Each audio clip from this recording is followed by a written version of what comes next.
येऊनिया काळ बैसला सेवसा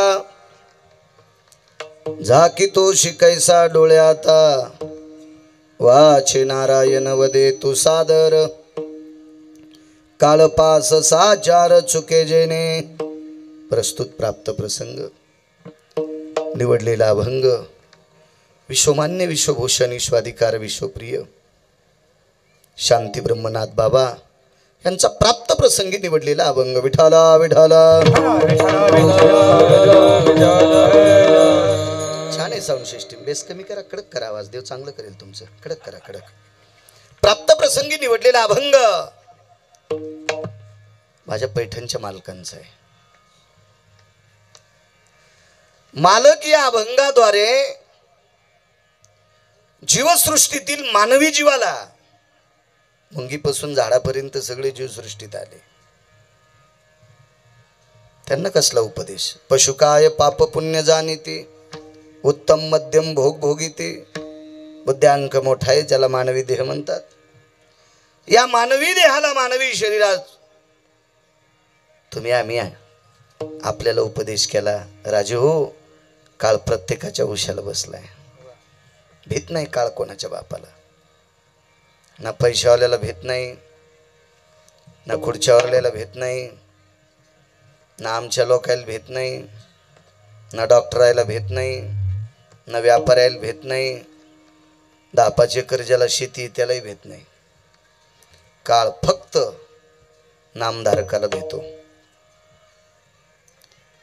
आम्ही गळ्यात माळा घातल्या म्हणजे आम्ही नामधारक आहे ते आम्ही नाही म्हणायचं ते वरच्यानं ठरवायचं विठाला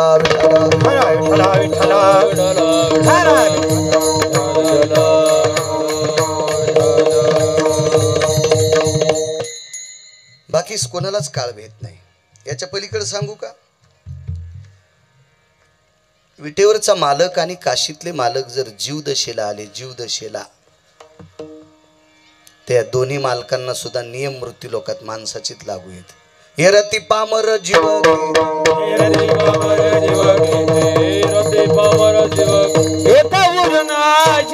आले अवतार येरते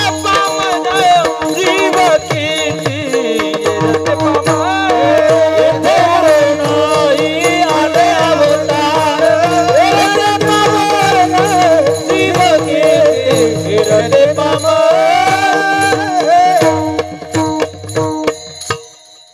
विटेवरचे मालक जर जीव दशेला तुमच्या माझ्या स्वरूपात आले तर त्यांना सुद्धा मृत्यू लोकातले नियम लागू होतात तुमची आमची काय कथा आहे काळ उशाला बसलेला आहे एका पवित्र अंतकरणी सदाचारी पुण्यशील पावन व्यक्तीने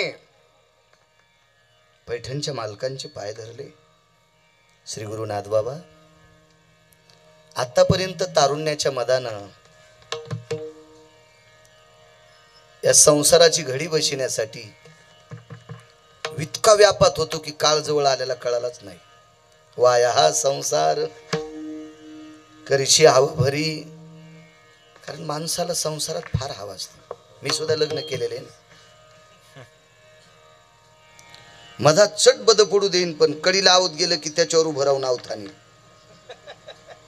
मधात नुसते बद मधात काजू लाव ना सुमळ्या बदाम लाव पिस्ता लाव अंजीर लाव मधात नुसत्या हराळाची कुंद्याचे बद आणि बाण बारीक करायला आपलं ढेलं मोठं दुसऱ्याचं बारीक संसाराची हवा आहे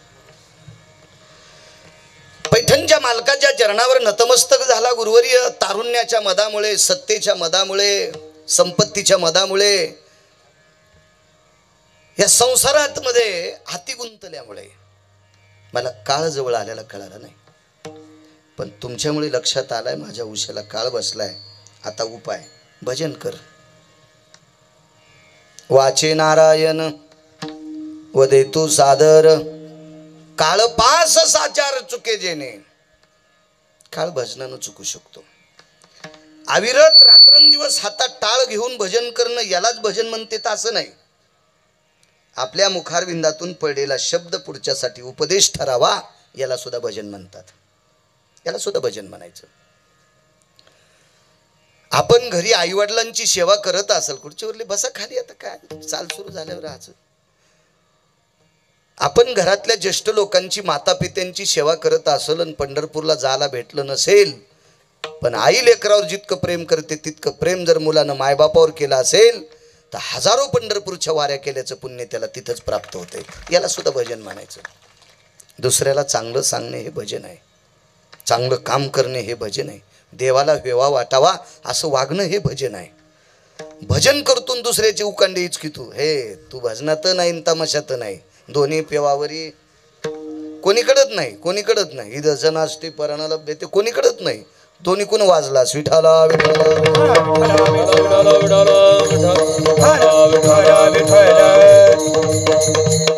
तुला जर काळाच्या तडाख्यातून वाचायचं असेल तर या विश्वाच्या मालकानं दिलेलं हे पवित्र शरीर भजना करता दिले. तू भजन कर. देवे दिला देह भजना देवे दिला देव भजन गोया झाला देवे दिला देव भजन गोमाता गोया झाला देवे दिला देव भजन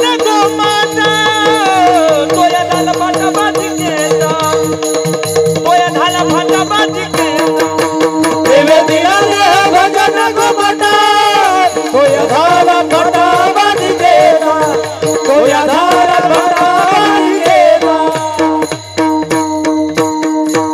विश्वाच्या मालकानं तुला भजन करण्याकरता शरीर दिले. तू मधले फाटे फोडेचे जरा बंद करून टाक रस्ते आणि भजनाचा रस्ता धर. महाराज मग मरण चुकेल? अद्याप नाही. मरण नाही चुकेल, काळाचा त्रास चुकेल. मरण ठराविक लोक सोडून दिले तर कसं चुकल? हे शरीर ठेवाच लागतंय. तुम्ही किती भारीचा मोबाईल घ्या, कार्ड नाही खराब होणार पण मोबाईल खराब होतो ना. कार्ड नाम आत्मा, मोबाईल नाम शरीर. हे इथूनच फुकून द्यावं लागतं ते शरीर. कार्ड वरी जातं. जीर्ण सांडी जे नूतन वेढी जे उपजे ते नाशे नाशिले ते पुनरपी दिशे.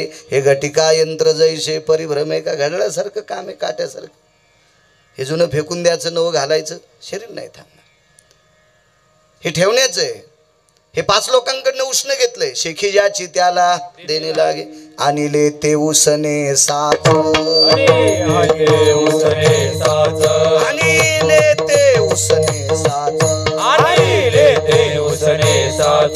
देणे तयाचा प्रकार, देणे तयाचा प्रकार, देणे तयाचा प्रसाद, देणे तयाचा प्रसाद, देणे तयाचा प्रसाद, देणे तयाचा प्रसाद.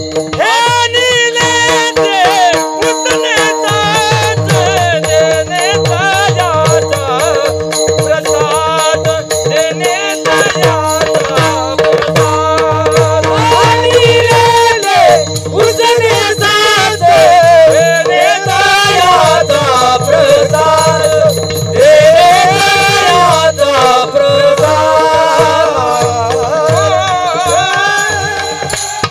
मालकांचं वाक्य हे उष्ण आणलंय, हे परत द्यावं लागेल राजा. हे नाही फार दिवस सांभाळतायत, हे द्यावं लागतंय परत. फक्त यमाच्या त्रासातून तू वाचशील, यमाच्या जाचणीतून वाचशील, याच्याकरता तुला भजन करावं लागेल. हा साधा सोपा सरळ अर्थ.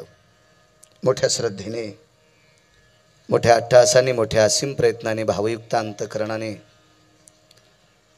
वैकुंठवाशी मंगलाताई परसराम वारुळे यांचं चतुर्थ पुण्यस्मरण, चौथं पुण्यस्मरण आहे. एक सात्विक, सदाचारी, पुण्यशील, काळ्या मातीची नाळ असलेली माऊली, कुटुंबवत्सल. दक्षिणेच्या मालकाचा निरोप आला आणि स्वर्गीय मंगलाताईंना जावं लागलं. जाऊन त्यांना 4 वर्षे झाली. दुसऱ्या वर्षीच्या श्राद्ध स्थितीला त्या आर्यमा नावाच्या पितरात राजू काका विलीन झाल्या.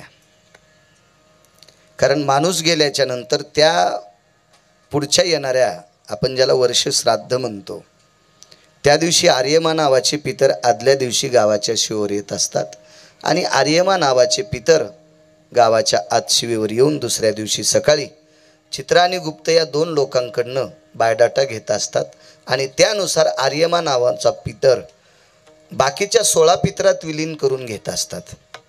त्या व्यक्तीनं काय काय कामं केले त्या कामानुसार पुढचा जन्म ठरत असतो. जन्म तुमच्या आमच्या कोणाच्याही बापाची जहागिरी नाही. माणसं येड्यासारखं करतेत. माणूस मेल्यावर पिठच पांगितेन, वाटीनच फिरितेन, दिवात लावतेन, वरून टोपलंच झाकतेन. सकाळी त्याच्यावर पावलं उमटले, रेक पडली की म्हणले बाई हे सर्पाच्या जन्माला गेल्या. असं नसतं बाई, तुझ्या हातात नसतं. काल फुकून दिलं ना आज कुठं जन्म भेटत असतो का? इतका रिकामा आहे का वरचा देव? पहिली आदली फोडून टाकली आणि दुसरा माल टाकला, तसं नसतंय. त्याच्यासाठी बऱ्यापैकी सायास असतील. खूप वाटा आहेत, खूप वळणं आहेत, खूप डोंगर आहेत, खूप टेकाडे आहेत, खूप नद्या आहेत, खूप ओढे आहेत, खूप खड्डे आहेत, खूप तळे आहेत. हे सगळे पार वर्षभर करून आर्यमा नावाच्या पितराची याचना करत असतो आणि मग ती व्यक्ती पुढच्या याच्यात विलीन होत असते. आईसाहेबांना 4थं वर्ष आहे, त्याबद्दल काही शंका नाही. 4 वर्षाच्या नंतर आपल्या मातेच्या स्मृतीला उजाळा द्यावा, आपल्या मातेच्या आठवणीला उजाळा द्यावा, जिने आपल्याला जन्म दिलाय, लहानाचं मोठं केलं, मायेचं पांघरण घातलं, अशा शुद्धांतकरणी पवित्र त्या मातेला आपण पुनश्य बघू शकत नाहीत. आता बघायचं असेल तर फक्त चित्राच. कापुराचा कलेवर घातला करंडा, कापुराचा कलेवर घातला करंडा, कापुराचा कलेवर घातला करंडा, कापुराचा कलेवर घातला करंडा. देखी नवरे उंडा पहावया, देखी नवरे उंडा पहावया, देखी नवरे उंडा पहावया. कापुराचा शरीर केलं विस्तवात टाकलं की पुन्हा पाल भेटत नाही. ठायेची समाप्ती झाली जैशी अग्निकर्पुराचे मिळी. कोण उरली ती किंवा काय उरली ती काजळी नाही पाहता येत. ते हे शरीर एकदा सुटलं रे सुटलं की याचा अंत्यविधी असतो, पुन्हा पाहता येत नाही. शरीराची होय माती, शरीराची होय माती, शरीराची होय माती, शरीराची होय माती. कोणी नये ती सांगाते, कोणी नये ती सांगा, कोणी नये ती सांगाते, कोणी नये ती सांगाते, कोणी नये ती सांगाते, कोणी नये ती सांगा. या शरीराला पंचतत्वात समर्पित करावं लागतं. तद्वत न्यायानं आपल्या मातोश्री आपल्याला चित्राच्या व्यतिरिक्त बघायला भेटत नाही. असं वारोळे परिवारातल्या तात्विक सदाचारी पुण्यशील सदस्यांनी अंतःकरणात घेतलं. आदरणीय बाबासाहेबजी असतील, परशुरामजी असतील, तुकारामजी असतील, सखारामजी असतील, सुरेशजी असतील, कृष्णाजी असतील, रुपालीताई असतील, दीपालीताई असतील आणि राजश्री,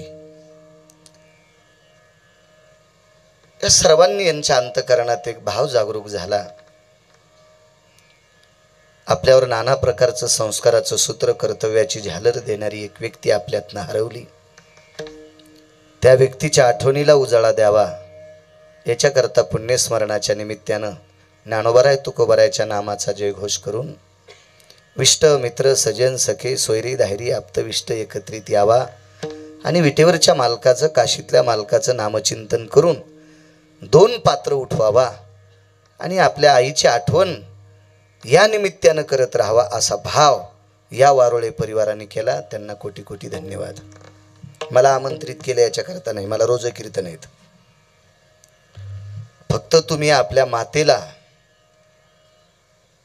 गेल्याच्या नंतर सुद्धा स्मरणात ठेवता याच्याकरता तुम्हाला धन्यवाद.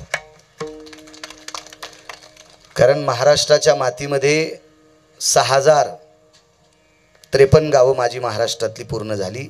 मी अशी भडवे पाहिली, जिवंतपणीच मायबापाची संपत्ती हिसकून घेऊन ते हरामखोर मायबापाला मोजित नाहीत, ते सुद्धा मी पाहिली. पण तुम्ही गेल्याच्या नंतर, गेल्या 4 वर्षाच्या नंतर आपल्या आईला आठवणीत ठेवता, अंतःकरणात ठेवता, याच्याकरता तुम्हा वारोळे कुटुंबियाला कोटी कोटी धन्यवाद. तारखेच्या संदर्भात आदरणीय धनंजयजी महाराज सशे माझ्याशी संपर्क करत होते. परवाला इथे एक सहस्रचंद्र दर्शन सोहळा होता आजीबाईचा, तिथे भेटायला सुद्धा आले, भैया सुद्धा आले भेटायला, कृष्णा भाऊ, आणि सतत संपर्कही करत होती. आदरणीय धनंजय महाराजांना धन्यवाद. घोड अशी संस्था, ज्यांच्या संस्थेत विद्यार्थी मृदंग हो मांदळी. वा, आदरणीय मुळे महाराज आहेत. जवळ असल्यामुळं आम्हाला कनेक्शन लागलं. होता असं कधी कधी, ज्याला नाही लावायचा त्यालाच लागतो मोबाईल, पण बऱ्या घरी लागला, काय हरकत नाही. आदरणीय मुळे महाराज आमचे विद्यार्थी आहेत. मांदळीला फार मोठे योगी आहेत, फार मोठे महात्मे आहेत मांदळीला. मी जाता येता नमस्कार करत असतो काचेच्या बाहेरून. कारण काय होते, ज्याला मोठं व्हायचंय का त्यांनी मोठ्याचा अपमान कधीच करायचा नाही. तीच माणसं मोठी होत असतात. जी माणसं मोठ्यांना तुडून जात असतात का ती हरामखोर कधीच मोठी होत नसतात. हा अर्थशास्त्राचा आहे, श्रुतीशास्त्राचा आहे, न्यायशास्त्राचा आहे, सगळ्या शास्त्राचा सिद्धांत आहे. मोठ्यांचा आदर करायचा. पुण्यवंत व्हावे घेता सज्जनाची नावे. महात्मा आहेत मांदळीला. तुम्हालाही महाराज धन्यवाद. मला वाटतं विद्यार्थी भागवतात होते ना, मोकळ वहळा गोड. महाराजांचं गोड मृदंग क्षेत्रात काम आहे, महाराजांचंही गोड मृदंग क्षेत्रात काम आहे. वा, माझ्या ज्ञानोबाराय तुकोबारायच्या नामाचा जयघोष करणारी ही वारकरी मंडळी, मस्तक माझा पायावरी वारकरी संतांच्या. आज गिरगावच्या बाळाची परीक्षा आहे. आडत दुकानदार ऐकायला आणि झाडून काढणारी कीर्तन करायला. विठाला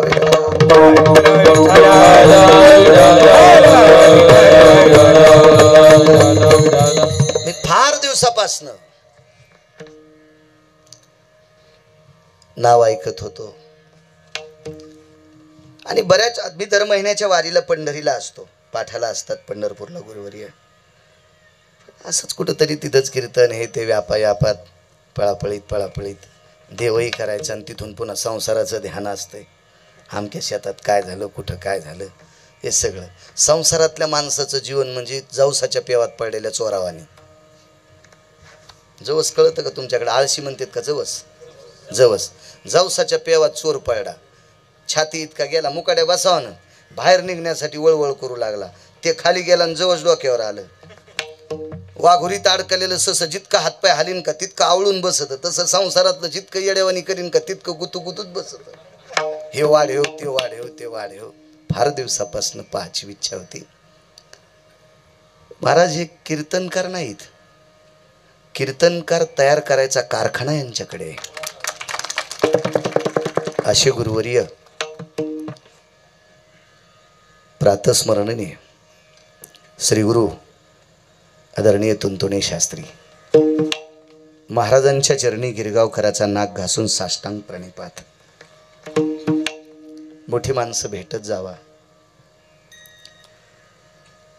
त्यांच्या आशीर्वादानं माणसाचं जीवन उजळत असतं. अनुभवातली लोक असतात. संसारात सुद्धा सासू लवकर मेली ना असं समजायचं सुनाचं नशीब फुटकंय. जिची सासू लवकर मेली का समजायचं तिचं नशीब फुटकंय, नशीब फुटकंय. तिला वाटतं किल्या हातात आल्या, पण तसं नसतं बाई, तसं नसतं. पुढचं तुला माहीत नाही ना. नाना प्रकारचे उन्हाळे पावसाळे भोगलेत आणि ती तुला सूचना देत राहील ती सासू पडलेली असावा संसारात सुद्धा. आणि परमार्थात महात्मे भेटत जावा. हो, परमार्थात महात्मे भेटत जावा. गुरुवर यांच्या चरणी साष्टांग दंडवत करतो. तसेच आदरणीय हरिभक्तीपरायण परमश्रद्धेय आदरणीय गणेश बाबा सुद्धा आहेत, महाराजांना सुद्धा प्रणाम करतो.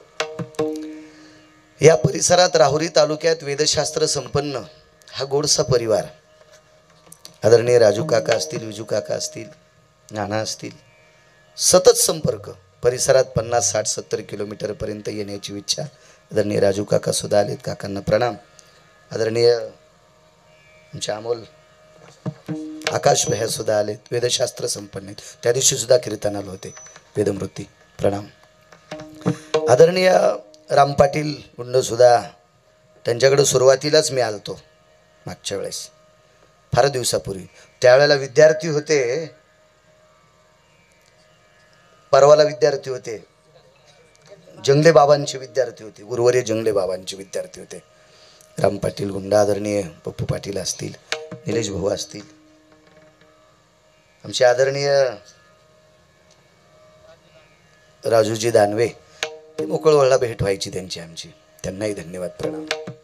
आधी करून सर्व मस्तक माझा पायावरी वारकरी संतांच्या सर्वांना प्रणाम करतो. महाराज दुकान किती कोटीचे आहे त्याच्यापेक्षा गिऱ्हाईक किती आहे. दुकान 5 कोटीचे गिराईकच नाही, वस्तू चाटायच्या का? दुकानदाराचा देव गिराईक आहे आणि वक्त्याचा देव श्रोता आहे. प्रभू तुम्ही महिषाची मूर्ती, आपला अमूल्य वेळ खर्च करून आलेली तुम्ही श्रोते जनार्दन, तुम्हाला प्रणाम.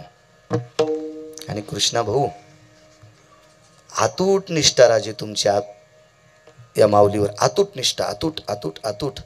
म्हणून वरुण राजानं सुद्धा तुमच्यावर बाहेर कार्यक्रम करण्याची परवानगी दिली. तुमची तुमच्या आईवरची श्रद्धा, तुमच्या या मातोश्रीवरची श्रद्धा. विठाला विठाला विठाला.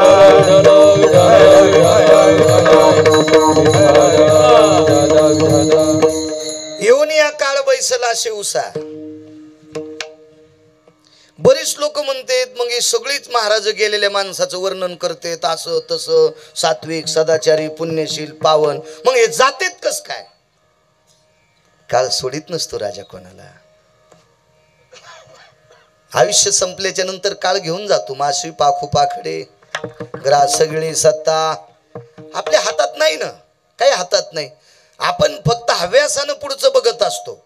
खुर्चीवर बसणाऱ्या माणसाला वाटतंय आता मी अमक्या अमक्या पदावर आहे, पुढचं पाहिल पुढचं पाहिल, मग तेथे न चले काही, सत्ता संपदा राहील ठाईचे ठाई. नाही चलत राजा. तू गेल्याच्या नंतर तुला फुकून देतेत, खुर्ची फुकीत नसते. त्याला फुकून देतेत. आतापर्यंत खुर्च्या फुकल्या का? नाही. संसारातली जेवढी माणसं मेली त्याला फुकलं, त्याचे वाडे फुकले का? त्याची संपत्ती फुकली का? नाही नाही नाही. हे सगळं इथं राहतं. याच्या उशाला काळ बसलेला आहे. किती मोठ्या लोकांच्या बघा, काल भेट नाही कोणालाच.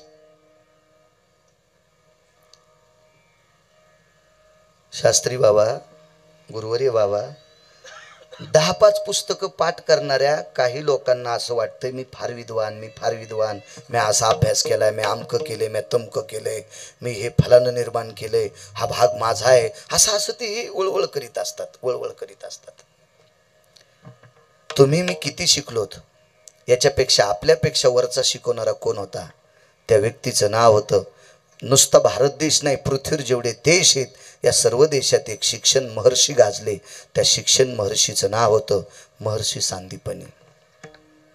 शिक्षण महर्षी. प्रांताचे बरेच झाले असतील, 50 कॉलेज काढे की लोक त्याला नाव शिक्षण महर्षी देतात. पाहतो आपण राजकीय क्षेत्रात बऱ्यापैकी शिक्षण महर्षी असतात, ते खूप मोठे. पण विश्वाच्या पाठीवर एक शिक्षण महर्षी झाले. ते शिक्षण महर्षी म्हणजे महर्षी सांदीपनी. कशाहून मोठे होते? या शिक्षण महर्षाकडे जगाचा बाप शिकायला गेला. विश्वाचा बाप, विश्वाचा बाप. आपल्याला जन्म दिलाय तो आपला पिता वेगळा, पण विश्वाचं भरण पोषण करायची ज्याच्या सत्ता आहे तो जगाचा बाप आहे, पंढरीतला मालक, विश्वाचा बाप. देखवी ऐकवी एक नारायण, वृक्षाचे पान हाले ज्याची सत्ता, तुझ्या कृपेने वेदाशी बोलणे. ही सर्व सत्ता ज्याच्या ताब्यात आहे तो जगाचा बाप आहे. आणि तो महर्षींकडे शिकायला गेला. शिक्षण आटपलं. महर्षींच्या चरणावर दंडवत केला. गुरुजी येऊ आता. मोठ्यांचं वाक्य सांगतो. वैकुंठवासी साहेबराव महाराज सोनोटीकर म्हणायचे, महर्षी सांदीपनी श्रीकृष्ण परमात्म्याला कन्हैया म्हणायचे.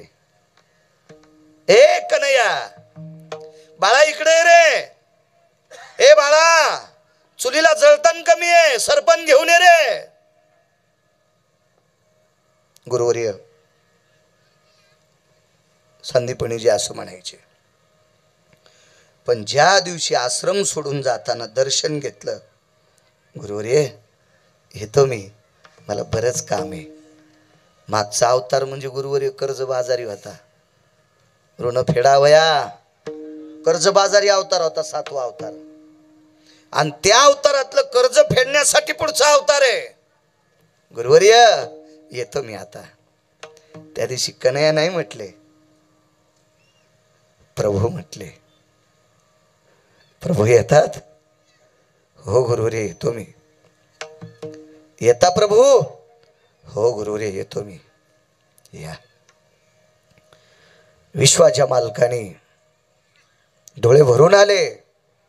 आणि महर्षी सांदीपनींना विचारलं, गुरुवर्य काय देऊ? या प्रभू या या या, सांगा ना गुरुवर्य काय देऊ? माझ्याकडूनच तुम्हाला आशीर्वाद. मागची राहिलेली कामं करण्यासाठी काही अडचणी येत असतील तर त्या माझ्या आशीर्वादाने येणार नाहीत. हे तुम्हाला माझ्याकडूनच तुम्हाला आशीर्वाद. देवाला आशीर्वाद द्यायची ताकद संतात, इतकी मोठी असतात देव संत. नुसती मोठी नाही, देवाला देवपणच त्यांनी आणलंय. आमुचिया भावे तुझ देवपण, आमुचिया भावे तुझ देवपण, आमुचिया भावे तुझ देवपण, आमुचिया भावे तुझ देवपण. एका विसरून गेला दासे, एका विसरून, एका विसरून. हे देवा आमुचिया भावे तुझ देवपण, कुळीची हे कुळ देवी केली ठावी संताने. अहो देवाला देवपण आणण्याची ताकद त्यांच्यात आहे. हात टाकला पाठीवर, जा प्रभू जा.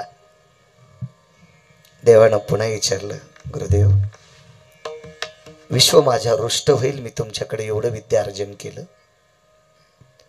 आणि मी रिक्त हाताने चाललोय काय? काही नाही प्रभू, विश्वाचा बाप माझ्याकडे शिकतोय हीच माझी दक्षिणा आहे. जगाचा बाप माझ्याकडे शिकतोय हीच माझी दक्षिणा आहे. महाराज ज्ञाती गुरुवर्यांना आनंद कोणता असतो माहिती आहे का? विद्यार्थ्यानं पैशानं आंघोळ घालणं हे गुरुवर्याला आनंद नसतो. त्या गुरुवर्यांकडे शिकून त्या विद्यार्थ्यांनी त्यांच्याकडून घेतलेल्या ज्ञानाचा प्रकाश विश्वात पाडणं हे मोठेपण त्या गुरुवर्यांचं असते. असे विद्यार्थी त्यांना आवडत असतात की आपल्याकडे शिकून ज्ञानाचा प्रकाश विश्वात पाडतात आणि अज्ञानाला सन्मार्गाला लावतात. असे विद्यार्थी ज्यांच्याकडे घडतात तीच गुरुदक्षिणा या लोकांना असते. तसं सांदीपनींच्या लक्षात आलं, जा प्रभू जा, तुम्ही माझ्याकडे शिकलात हीच दक्षिणा आहे. जाता जाता आईसाहेबांचं दर्शन घेतलं. राजू काका काय माऊली असेल हो. महाराज विश्वाच्या बापाला जिनं स्वयंपाक खाऊ घातला, जेव घातलंय, काय असेल. आपण नाना प्रकारच्या, आता काही काही श्रीमंताच्या घरी, आता माझ्या लहानपणी काय असं एवढं नव्हतं, पण गुरुवारी पैशाचा चाळ झाल्यामुळं काही काहीचे देवघरं पाहिल्या, देवाला फॅन, देवाला फॅन, देवाला, आणि म्हातारी गाईच्या गोठ्यापाशी. हो, ह्या भडव्याला इतका यम हानीन, इंच भर जागा ठोचा नाही, हराम खोरायची, लाल करायची. हो, देवाला फॅन लावला, देवाला, धातूच्या देवायला. आणि मायबाप गाईच्या गोठ्यात भरक्या शेपटीनं थोतर भरलं, एकूण अंग भरलं, साडी भरली, जेसीबी खाली तुडीने यायला यम. विठाला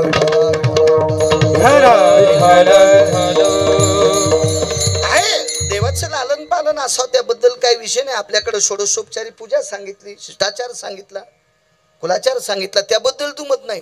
पण इतकी नाटकं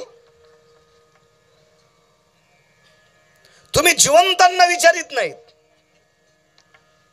अशी नाटकं करणारी बऱ्यापैकी लोक. योग असा आला, महाराज काय पुण्यवान माऊली असेल, जगाचा बाप तिच्या हाताने केलेला स्वयंपाक खात होता. आपण सोन्याच्या ताटात गावरान तुपाचा नैवेद्य द्या, रिकाम आहे का देव आपल्याच खाला? फक्त ठराविक बायका. दर्शन घेतलं, आई साहेब येऊ का?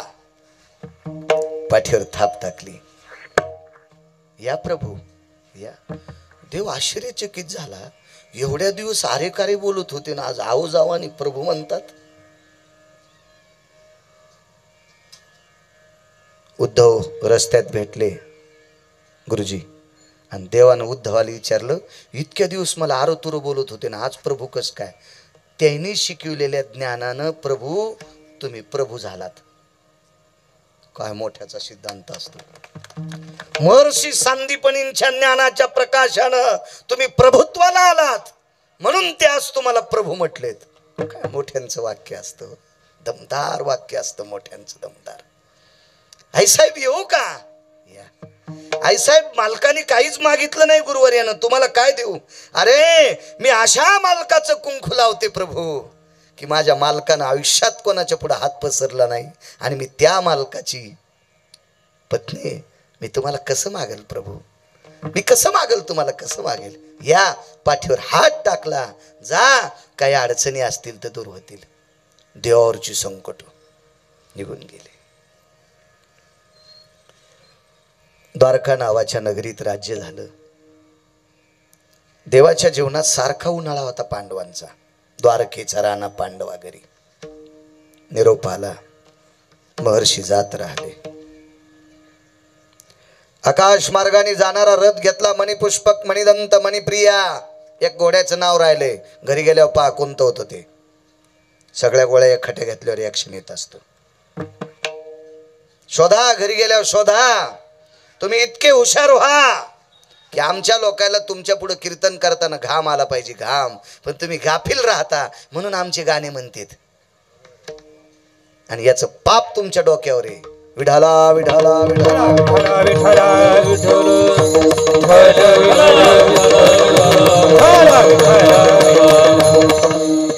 श्रोता हुशार पाहिजे. माझ्या आळंदीतल्या मालकांनी गुरुवर्य यांना 700 वर्षापूर्वी पदवी दिली ना. प्रभू तुम्ही महेशाची मूर्ती. किती मोठी पदवी. बरं ठीक आहे. माझ्यासारख्या महाराजांनी कोणाला काही म्हणलं तर कोण ग्राह्य धरणारे शब्द. आळंदीतल्या मालकांचं वाक्य, प्रभू तुम्ही महेशाची मूर्ती. माझ्या मालकांचा शब्द खोटा करू नका. फार मोठे आहात तुम्ही, फार मोठे. माझ्या माऊली महावैष्णव ज्ञानोबारायनं दिलेली पदवी तुम्हाला चिकित्सक राहा. नका काही पण ऐकू. चांगलं ऐकण्याची मानसिकता ठेवा. माणसाला तोंड असते. मी परवा बोलून गेलो. हे एक तोंड आहे, हे एक तोंड आहे, हे एक तोंड आहे. चांगलं पाहायचं ह्या तोंडानं, चांगलं बोलायचं ह्या तोंडानं, चांगलं वाचायचं ह्या तोंडानं आणि चांगलं ऐकायचं ह्या तोंडानं. हे तीनच तोंड माणसाचा उद्धार करू शकते. त्याच्यातलं हे लय बदमाश आहे म्हणून तर कर्मकांडात डोळ्याला पाणी लावा म्हणतात. आहेत ना राजू काका? पाटील म्हणत नाहीत. पाटील पाणी लावा म्हणत नाहीत, डोळ्याला पाणी. हे लय बडवे आहेत दोघ जण. काही बी पाहतेत. विठाला विठाला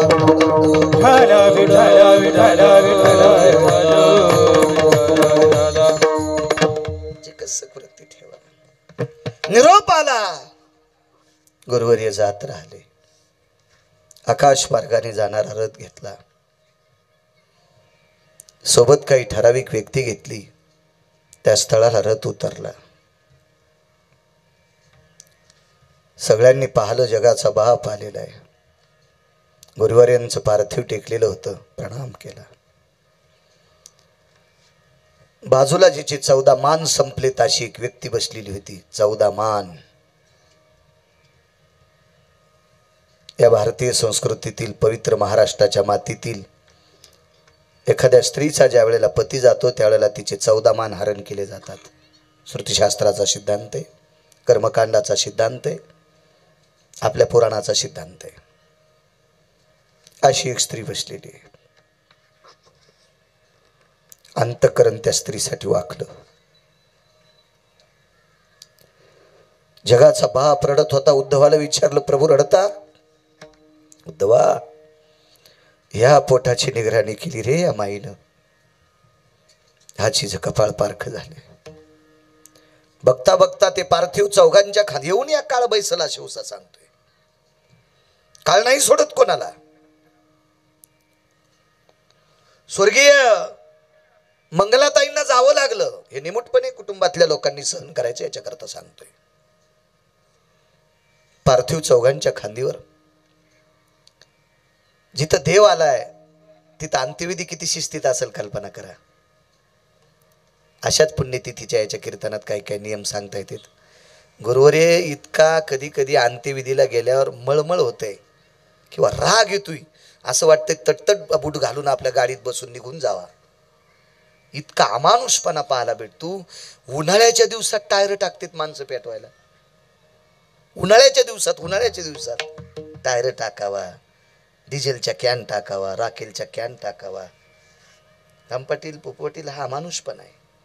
ज्या कुटुंबातल्या व्यक्तीनं आपल्यासाठी चंदनासारखं शरीर घासलंय त्या व्यक्तीला तुम्ही टायर टाकून पेटून देता. बरं, असा कधी सिद्धांत ऐकलाय का लवकर जळाल्यावर मोक्षाला जाते? गणेश बाबा, असं कधी आहे का पुराणात? कधी पाहिलं का तुम्ही एवढ्या मोठ्या लोकांनी? लवकर जर पेटून दिलं नाना तर त्याला मोक्ष भेटतोय? नाही ना. मग असा भेटलाच असता तर करंडवर फुकायत लागलीत ना. त्याला नाही वाईट म्हणता येईल. शेवटी तो आधुनिक पद्धतीचा अग्नी, त्याला वाईट कसं म्हणता येईल? पण हे टायर टाकणं, कुठं काही टाकणं, पेट्रोल टाकणं, काही टाकणं, कसं आपण काय किती किती किती अमानुषपणा आहे. मला एक म्हणायचंय, जिथं देव आहे तो अंत्यविधी किती शिस्तीत असेल. चंदनाच्या लाकडावर पार्थिव टाकलं होतं. महाराज चंदन रडत नव्हतं, सुगंध रडत होता. सुगंध रडत होता. अगा मलया निळू बावनिया काया स्पर्शास्तितेम. त्या पवित्र ज्ञाती विद्वान शरीराचा स्पर्श बावनियाला झाला, मलया निळू चंदनाला झाला, बावनिया चंदनाला झाला. तर या चंदनातला सुगंध दरवळत नव्हता, रडत होता, रडत होता, सुगंध रडत होता. कारण कुठल्याही फुलाचा सुगंध ठराविक वेळेपुरता सुख देईल, पोट भरत नसतं, पोट भरत नसतं. चंदनाचा सुगंध काही वेळेपुरता आनंद देईल, पोट भरत नसतं. पण या लोकांकडून भेटलेला ज्ञानाचा सुगंध पिढ्याची पिढ्या सुधरत असतात, इतका मोठा सुगंध असतो. महाराज विश्वाच्या बापाला शिकवलंय, तो सामान्य सुगंध असेल, ते साधा ज्ञानाचा प्रकाश असेल. म्हणून चंदन नव्हतं रडत, चंदनातला सुगंध रडत होता. पार्थिवावर भडाग्नी नावाचा अग्नी टेकला, शरीराने पेट घेतला. थोड्या वेळानं बाहेर पडत असताना तिथून निघाले, जवळ आले. त्या मातेचं दर्शन घेत असताना तिने गोड अशा प्रकारचं हृदयाला आलिंगन दिलं. प्रभू आलात? आलो माय. एक बोलू का रे प्रभू तुला? काय माय? अरे विश्वातली सर्व सत्ता तुझ्या ताब्यात आहे रे प्रभू. एक करणं माझ्यासाठी, माझ्या जीवनात थोडीशी पलटी करणार आहे, अशी असं पान पालत करणार आहे. काय करायचं आहे? एकच काम करणं, हे गेलेलं वापस आण, मला त्याच्यावर टेक आणि कालांतरानं त्यांना ने करणं अशी पलटी.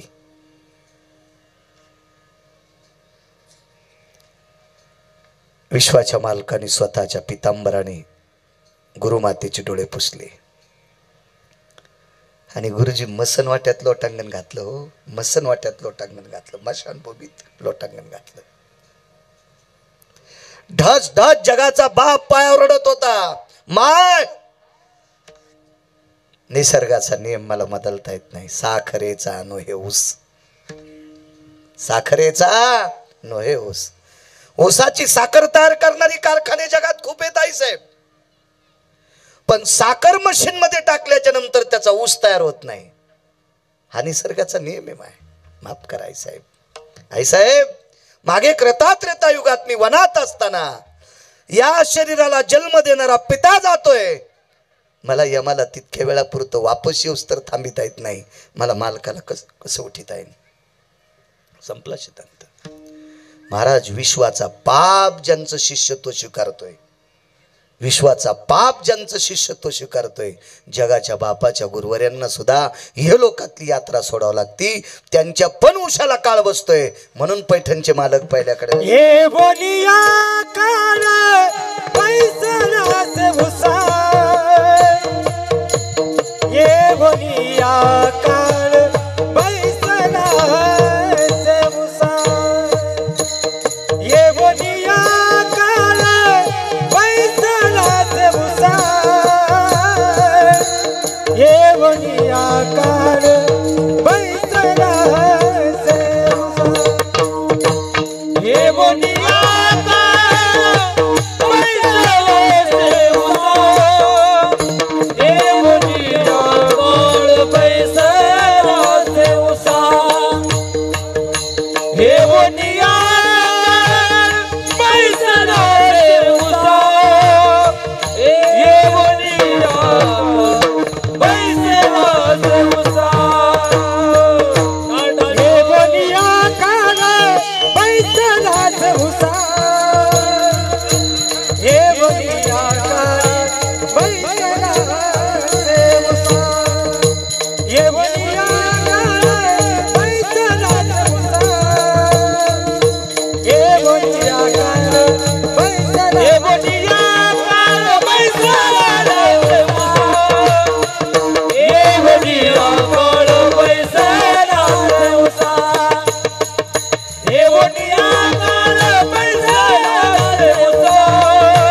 हे बोलिया काळ बैसला झाकी तोची कैसा डोळ्यात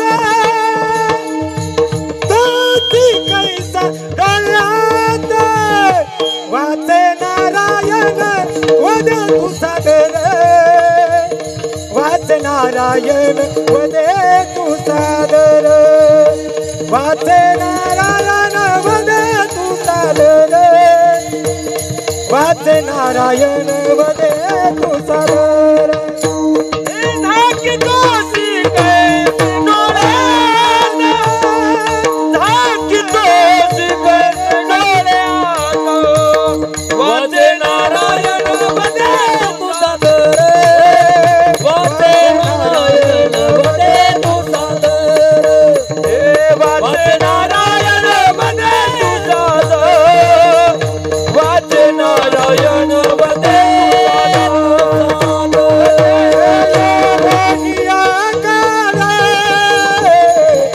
बैसला देऊसा झाकी तोची कैसा झाकी तोची कैसा डोळे देवनिया कर बैसला देऊसा झाकी तोची कैसा झाकी तोची कैसा डोळे आता डोळे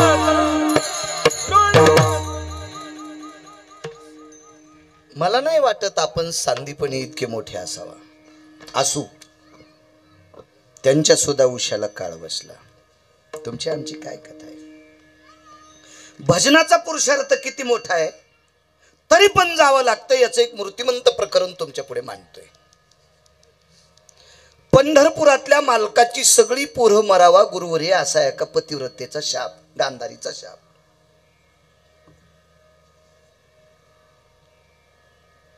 तसे पांडवांच्या पाठीमागं 2 शाप होते उद्या दुपारी निष्पांडवी पृथ्वी करील एका गुरुवर्यांचा प्रतिज्ञा भीष्मांची आणि 56 कोटी यादवापैकी एकही जिवंत राहणार नाही असा शाप पतिव्रतेचा डोक्याला हात लावला डोक्याला हात लावून वरच्याला सावध केलं वरी कोण होतं माहिती का काशीतले मालक पिठेवरच्या मालकाच्या डोक्यावर कोण बसलेले पंढरपुरातली टाळू पान महापूजा केल्यावर तो भगवान शिवजीची पिंड आहे त्यांना सावध केलं खाली उतरले प्रभूला सांगितलं प्रभू माझ्या प्रयत्नातून एकही वाचणार नाही आणि तुम्हाला तर शापत दिलाय तुम्ही काही करू शकत नाहीत सत्यलोकातल्या मालकाला विचारलं त्यांनी सांगितलं जन्माला घालणं माझं काम आहे कुलाल हाडाचा बापचा आडाचा अखंड मडके घडी तोरे हे 3.5 हाताच्या उभ्या 9 शिदराच्या टाक्या तयार करायचा कारखाना माझ्याकडे याच्यात काय भरायचं पंढरपुरातल्या मालकाच्या हातात आहे हिनं शहाणपणा केल्यावर मळ्यात नेऊन फुकायचं शिवजीच्या हातात आहे संहार कार्य मी काही वाचू शकत नाही आजपासून 3ऱ्या दिवशी सगळीची सगळी पोरं मारणार कर्मनो गहनोगती काय देवाचं प्रारब्ध त्या दिवशी एक वारकरी दर्शन करता आले देवाच्या चरणावर डोकं ठेवलं पण देवाचा चेहरा पाहिल्याच्या नंतर अप्रसन्न नको भवा हा आपण कशा करता खिन्न आहात आपण का प्रसन्न आहात भगवान तुमचा चेहरा पाहिल्याच्या नंतर कोट्यावधी ब्रह्महत्येचं पातक जाते आज तुमचा चेहरा प्रसन्न दिसत नाही असा देवाला प्रश्न केल्यावर बाजूच्या अष्टनायिका रडत होत्या अष्टनायिका 16,108 बायका होत्या ना देवाला जाऊ द्या 16,100 पण 8 तर नाव तुम्हाला पाठ असावं ना 8 जणीचे 8 जणी 8 कोण होत्या महाराष्ट्राच्या मातीतल्या वारकरी संप्रदायाशी संलग्न असलेल्या महिलांनी संक्रांतीच्या दिवशी त्याच दिवशी वाण द्यावा तिला किमान पंढरपुरातल्या मालकाच्या 8 पत्न्या पाठ असाव्या नाही तर खपक्या गाडग उसाच्या दिलपिया वाळकाच्या उसऱ्या आंबटखट बोर हे कशाला करायची नाटक ही सोंग कीर्तनाला दम नाही भागवताला दम नाही रामायणाला दम नाही शिवपुराणाला दम नाही पहाटे उठली की महादेव भिजवायली त्याला सर्दी होईन हो मागच्याला पाणी घालू देईन गडबड केल्यामुळं पुढचीच्या डोक्यात तांब्या घातला मागच्या बाईनं दोघे कोर्टात इथपर्यंत पांडुरंगा भागवताला गेली तर इतक्या भागवताच्या फोटोवर मंजुळा टाकल्या, भागवतकारच बुजला. हो, बैलगाडी भर मंजुळा, भागवतकार दिसत ना, ते वळवळ करू म्हणलं कुठे आहेत महाराज, म्हणला मला उपसा. हो, मंजुळात दाबला, मंजुळात दाबला. काय नाही, देखावा नाही. आपला संप्रदाय देखाव्याचा नाहीच, आपला संप्रदाय कर्तव्याचा आहे. कर्तव्याचा संप्रदाय, देखाव्याचा नाही. हे बेगडी दुसऱ्या काळातच कोणाच्या ह्याच्यात असतील, इथं फक्त कर्तव्य चालतंय. हा, निष्ठा चालती इथं, देखावा नाही चालत. शाप दिला, तिसऱ्या दिवशी सगळी जातील. अष्टनायिकेपैकी एक जण उठली. तिनं त्या वारकऱ्याला विचारलं, महाराज यम सापडेल का? त्या वारकऱ्यानं सांगितलं, माझी माय, मी ज्याचं दर्शन घेतोय त्या मालकाचा नौकर यम आहे. यम कोणाचा नौकर आहे? पंढरपुरातल्या मालकाचा नौकर आहे, नौकर. आम्हाला घरचे घरी बोलता येत नाही, तुम्ही बघा ना बोलून. काय करायचं? माझ्या वडिलांकडनं मी सिमंतक नावाचा मणी आणला, तो 22.5 क्विंटल सोनं रोजचं देतोय. वाक्य ऐकलं का?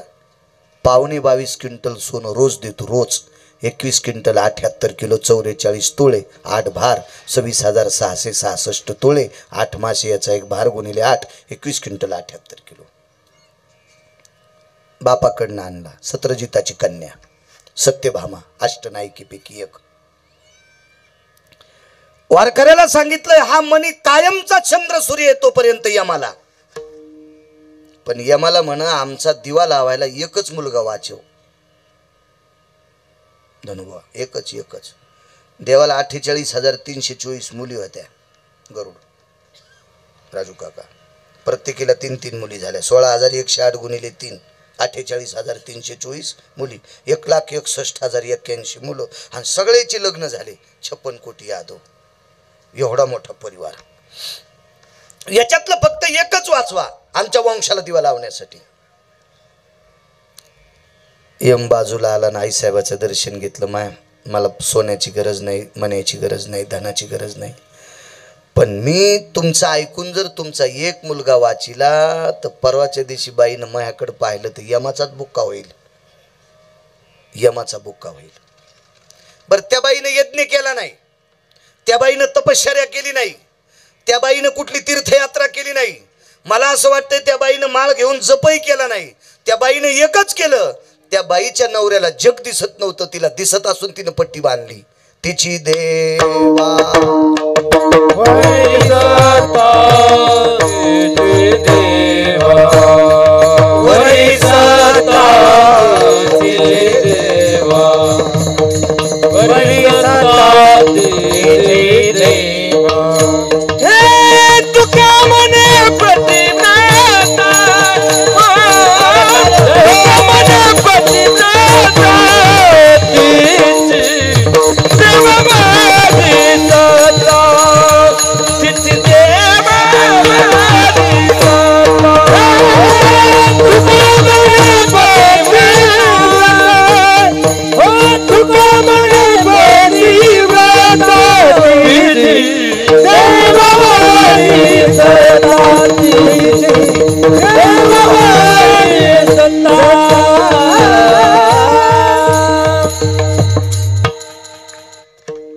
पैठणच्या मालकाने काळ उशाला बसला सांगितलं. आपण पाहिला किती मोठ्या व्यक्तीच्या उशाला बसला, पण भजन करायला सांगितलं आपल्याला. पण भजनाचा पुरुषार्थ काय ते ऐका.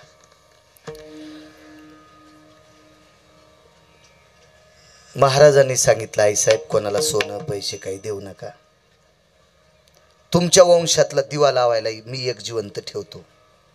गुरुवारी वारकरी म्हणले, वारकरी तुमच्यातली एक वारकरी व्यक्ती, किती दर्जा वारकऱ्याचा मोठा. म्हणून मी नेहमी कीर्तनात सांगत असतो, महाराजाच्या पायाच पडू नका, पडायचं असेल तर वारकऱ्याच्या पडा. मस्तक माझा पायावरी वारकरी संतांच्या. महाराज वारकरी चुका करू शकत नाहीत, महाराज करू शकतो हे वारड्यावर. हो ना पप्पू पाटील, गुंड पाटील, हे वारडं महाराज काही करू शकते, वारकरी नाहीत करू शकत. राजू काका वारकरी वारकरीच असतो. वारकऱ्याला जातीचा संबंध नाही, हो का उत्तम चांडाळ, होता उत्तम चांडाळ, हो का उत्तम चांडाळ, होता उत्तम चांडाळ. त्याचे पायी माझे कपाळ, त्याचे पायी माझे कपाळ, त्याचे पायी माझे कपाळ, त्याचे पायी माझे कपाळ, त्याचे पायी माझे कपाळ, त्याचे पायी माझे कपाळ. साध्वी गंगाखेड निवासी जनाबाई माऊलींचं वाक्य. उत्तम कुळातला एका चांडाळ कुळातला पण वारकरी आहे ना, त्याच्या पायावर माझे कपाळ. दर्शन घ्यायचं वारकऱ्याचं. वारकऱ्यानं सांगितलं आई साहेब तुमचा एक जिवंत ठेवतो. यम तनतनच करू लागला. कोण म्हणतंय? वारकरी म्हणले मी म्हणतो. कस काय जिवंत ठेवता? परवाच्या दिवशी पाय ना, मला कशाला विचारायला. वारकरी म्हणला गणेश बाबा तू आता कशाला तनतन करायला, परवाच्या दिवशी बघ ना तुला काय करायचं. तर एक जिवंत ठेव. बघतो म्हणलं. कोणाची बघू तू म्हणली? जिनं शाप दिलाय त्या बाईला तुला काही म्हणायची ताकद नाही. वारकऱ्याला काय बोलतो तू? सृष्टी दोनच लोकांना भीती गुरुवर्य, तुमच्यासारख्या निष्ठावंत वारकऱ्याला आणि पतिव्रतेला.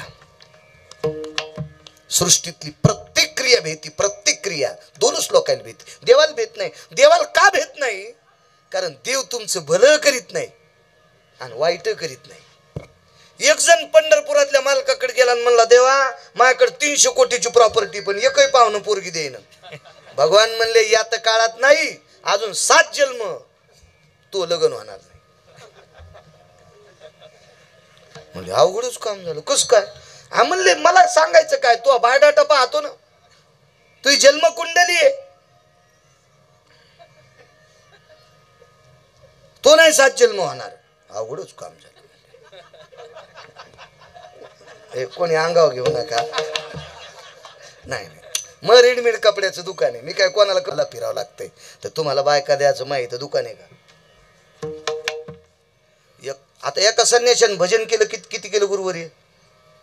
भजन संध्येतला तो 1 नंबरचा माणूस आहे. सुर नर किन्नर नारद तुंबर गाते निरंतर रे, सुर नर किन्नर नारद तुंबर गाते निरंतर रे, माधवा मुरली मनोहर रे, माधवा मुरली मनोहर रे, माधवा मुरली मनोहर रे. नारद तुंबर साधं भजन आहे का गुरुजी? अविरत भजन केलं आणि एकदाच बायको मागितली. म्हणले देवा तुम्हाला 16,108 आहेत, मला एखादी तर द्या. मोठ्यांचं वाक्य सांगतोय, तुझं एक मागताची भली. काय म्हणले देवाला? देवा एका भजन करणाऱ्याने तुला एकच मागितली होती, तुझं एक मागताची भली. तू आता याची रांड केली. एक मागितली दिली तर नाहीच राजू काका, पण मागणाऱ्याचीच बाई केली. मागणाऱ्याचीच बाई केली. आणि नवरा कोण? येऊच. पोरं किती? 60 आणि एक पोरगी, एक पोरगी, एक पोरगी. कल्पषष्ठी म्हणतात तिला. आणि 60 पोरं आपल्या पंचांगातले संवत्सर. इतकं भजन करणाऱ्याला देत नाही तर भजन करून घोंगडी खाली तांबाखू टाकणाऱ्याला येड्या आहे का? गोळ्या संपल्यात का देवाच्या? चालू भजनात आपल्याला तर चंद्रभागेत पुरलं तरी मोक्ष नाही. विठाला विठाला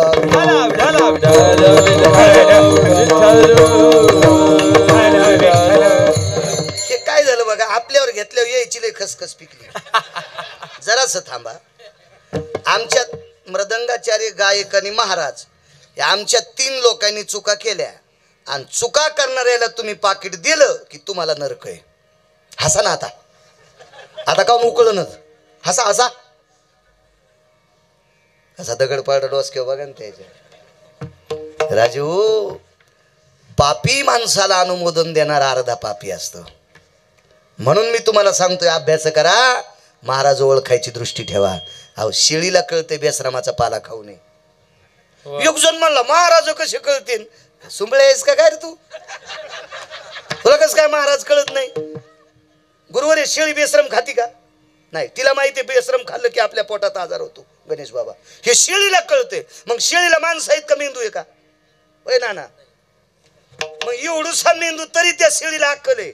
मग एवढा मोठा गावरान तूप खाणारा मेंदू याची अक्कल कुठं नदीला गेली का? याला कळत नाही का पानचेट महाराज आहे त्याच्या पाया पडून म्हणून?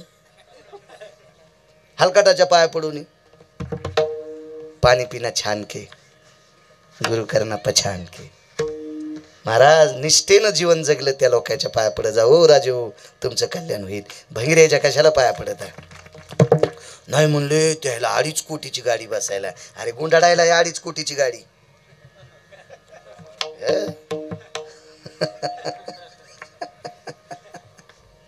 गुंडाळायला 3-3, 4-4 कोटीच्या गाड्या आहेत बसायला. गाडीत मोठ्या बसलं म्हणजे काय साधू होत असतो का? अद्याप नाही. आणि काय गाडीचं भुसकट सांगता. गुरुवारी आपले लोक विमानात बसले, ह्या टपराच्या नाही, पुष्पक विमानात. तुझं चित्र कोटे होणे येऊनी मार्गी उद्धरिले से मुनी शरभंगू जाता विमानी म्यारे प्रार्थोनी पुशिले. शबरी चरित होती. थांबा विमान. शरभंगूचं विमान थांबिल. काय पुरुषार्थ आपल्या वारकरी संप्रदायातला. या भाटूर भुटूर गोष्टीवर भुलं जाऊ नका. विठाला विठाला विठाला.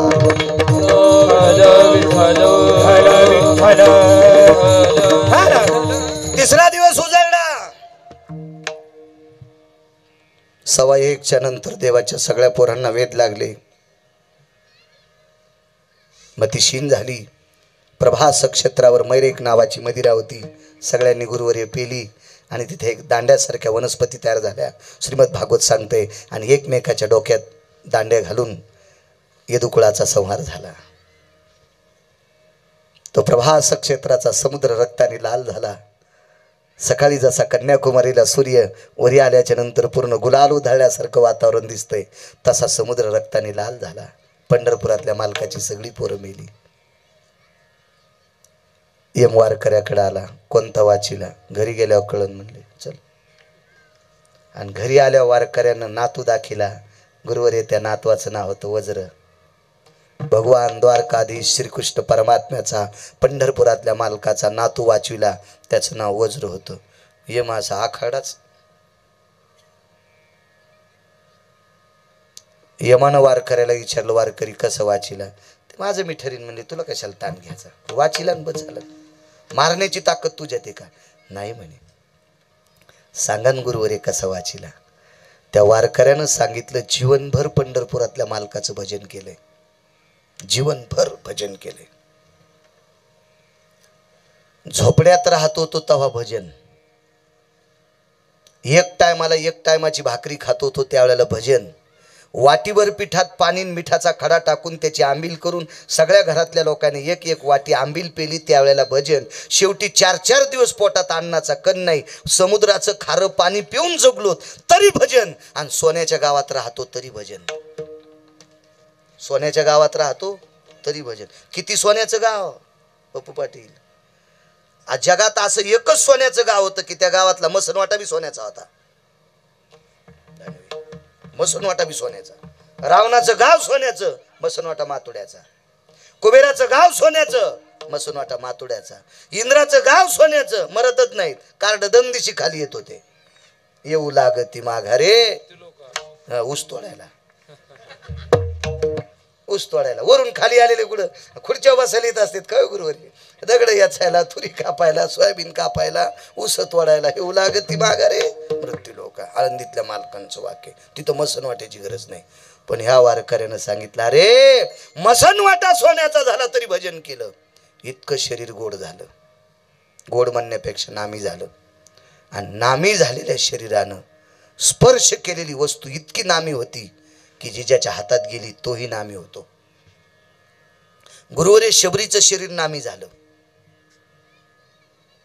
शबरीनं ज्या जागेवर पाऊल टाकला त्या जागेवरची माती उचलून सरोवरात टाकली की ते सरोवर शुद्ध होत होतं. ही शबरीच्या स्पर्शाच्या मातीची इतकी ताकद आहे, तर शबरीच्या त्वचेत किती ताकद असेल? वृत्तीन शरीर नामी झालं. तुकोबारायचं शरीर किती नामी. तुकोबाराय डोंगरावर भजना करता जायचे. आईसाहेबांनी विचार केला, कोण्या डोंगरावर गेले विचारायचं कोणाला? पावलाला कान लावला. ज्या पावलातून विठ्ठल ध्वनी येत होता असं समजायचं ही पावलं डोंगरावर या गेलेत. आणि त्या पावलाला देहूतल्या मालकिनीनं आईसाहेबांनी कान लावायचा. तुम्हाला एक सांगू का? काही ठराविक संतांच्या धर्मपत्न्या ज्यांना कळाला तीच संत कळू शकतात. पैठणचे नाथबाबा कळायचे असतील ना तुम्हाला तर आधी गिरिजा काकी कळायला पाहिजे बरं राजू काका. ज्याला गिरिजा काकी कळाल्या नाही का त्यानं नाथ बाबाच्या नादीत लागायचं नाही. तुला कसेच कळत नाहीत ते. आधी गिरिजा काकी कळायला पाहिजे. विजेला कीर्तन ऐकलं बापसाहेब मालकांचं.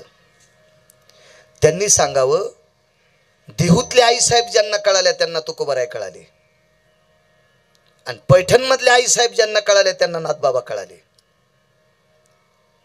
मला श्रुतीनं प्रश्न केलता या दोघांना, तुकोबारायला नाथबाबाला श्रुतीनं प्रश्न केला. श्रुती म्हणजे फार मोठी पत्रकार. ते काय साधे पत्रकार, श्रुती काय सामान्य पत्रकार. अशी कोणाला भेणारी? एखादा उठण म्हणजे मग ऐक निघ तिकडं. श्रुती येते. त्या श्रुतीनं दोघाला विचारलं, पैठणच्या मालकाला विचारलं, 36 वर्ष देव तुमचे कपडे धुवायला थांबला, ही तुमची ताकद का गिरिजा काकीची? आणि देहूतल्या मालकांना प्रश्न केला, हे वाटेल ते तुमचे काम आणि तुमच्या घरी स्वतः देव यायचा, ही तुमची ताकद कशी जबायची? तुकोबारायांनी नाथबाबांनी श्रुतीला सांगितलं, बाई या प्रश्नाचं उत्तर द्यायचं आमच्याकडे ज्ञानच नाही. ह्या प्रश्नाचं उत्तर द्यायचं आमच्याकडे ज्ञानच नाही. कारण वारकरी संप्रदाय असा संप्रदाय चांगलं वागणाऱ्या स्त्रीला मोठं मानणार आहे. राज्य राणी व संपत्ती, ज्या घरी कुलस्त्रिया राज्य राणी व संपत्ती, श्रुतीचा सिद्धांत आहे. 36 वर्ष देवनाथांच्या घरी पाणी भरायला राहिला, कपडे धुण्यासाठी राहिला, चंदन उगाळण्यासाठी राहिला, घर झाडण्यासाठी राहिला, वाटेल ते काम करू लागला. याच्या पाठीमाग गिरिजा काकीचा सुद्धा भक्तीचा पुरुषार्थ आहे. तुकोबारायकडे राहिला, याच्या पाठीमाग जिजाऊ आई साहेबांचा सुद्धा भक्तीचा पुरुषार्थ आहे. म्हणून संसाररूपी रथाला जी चाकं असतात का, ती सारखी असली पाहिजे. बैलगाड्या माहिती आहेत का तुम्हाला? पहिल्या, आता तुम्ही मोठाली माणसं आहेत ट्रॅक्टरवर जगणारे, पण जुन्या माणसाला बैलगाडी कळती. बैलगाडी जर कानी झाली ना, कानी, तर बैल रस्त्यानं असते, तर चाकवरून चलत चाक. आणि येडपट हाणणारा असेल ते बैलालाच हाणतो. अरे सुंबळ्या, बैलाला हाणू नको रे, गाडी कानी झाली, गाडी सोड, डोंबाळ सोड, येठण ढिलं कर, इकून असा कासरा लाव कुणीला, जरा चाळ काढ, मग डोंबाळ आवड, मग कान निघत रे. बैलाला कशाला मारायला सुंबळ्या? बैला लय बैलाला कळतच नाही गाडी कानी झालेली. महाराज, बैलगाडी कानी झाली तर बैल रस्त्यानं आणि चाक पवळीहून चलत, तर संसाराची गाडी कानी झाल्यावर कसं उलट ती? अख्ख्या पिढ्याची पिढ्या मातीत जात्यात. पती आणि पत्नी संसारूपी रथाची चाक आहेत, हे खालीवरी होता कामा नये. महाराज, तुकोबारायच्या संसारात फार मोठा सिंहाचा वाटा आईसाहेबांचा होता. 1425 गडी बापाकडं, तरी दुसऱ्याच्या रानातून पडलेली, झाडाची खाली पडलेली उमरं खायची गुरुवर्य. बापाचीतलं वैभव सांगितलं नाही. काय सामान्य पुरुषार्थ असेल, काय पुरुषार्थ असेल गिरिजा काकीचा? मालक पूजेला बसल्या पाणी भरणाऱ्या गड्याला आधी जीव घालायचे, आधी श्रीखंड्या देव माहित होता का? आणि देव माहित असता तर काम करू दिलं असतं का? तुम्ही आम्हाला करू देईनच. गाडी दमाने येऊ लागली तर 10-10 किलोमीटर आमच्या मागे गाड्या घेऊन ये माणसं, संध्याकाळी स्टेशनला सोडायला. आम्हाला तर आम्ही ज्याच्या नावानं जगतो त्याला किती किंमत देताल तुम्ही आल्यावर? किती किंमत देताल? किती किंमत? निलेश रात्री बेरात्री घ्यायला येतो कुठं पण बस स्टॉपला, गाडी आली की या इकडंच, कुठं काला असला की. तर देवाला काम करू दिलं असतं का नाथबाबांनी? नाही. महाराज आई साहेबांचा पुरुषार्थ आहे. त्या देवाला गडी असताना सुद्धा आधी जीव घालायचं. काय पुरुषार्थ महाराज लोकांचा. तुकोबारायचे पावलं उमटले की जमिनीला कान लावायचा.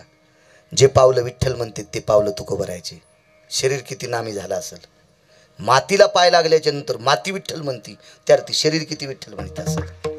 गुरुवर्य, महाभारतापैकी भजण्याची पत्नी, पांडव भजने होते. पहाती पांडव अखंड वनवासी, परी त्या देवाची आठवीती भजन करीत होते.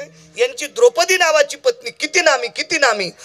अर्जुनाचे केस नुसते कृष्ण कृष्ण म्हणत होते, पण केस अंगावरचा खाली पडला की कृष्ण म्हणत नव्हता. द्रौपदीचं शरीर इतकं नामी झालं की द्रौपदीने इंचारल्याच्या नंतर खाली पडलेले केस कृष्ण कृष्ण म्हणत होते. म्हणून विराटाच्या घरी नष्टचर्या करत असताना जमा झालेले केस असे शेणानं जमा करायचे, शेण वाळवायचं, केस पेटून द्यायचे. गुप्तचराने जर उकांड्याला कान लावला तर त्या उकांड्यातून जर कृष्ण नाम आलं असतं तर इथं द्रौपदी असा निकष लागला असता आणि पांडवाचा अज्ञातवास सापडला असता.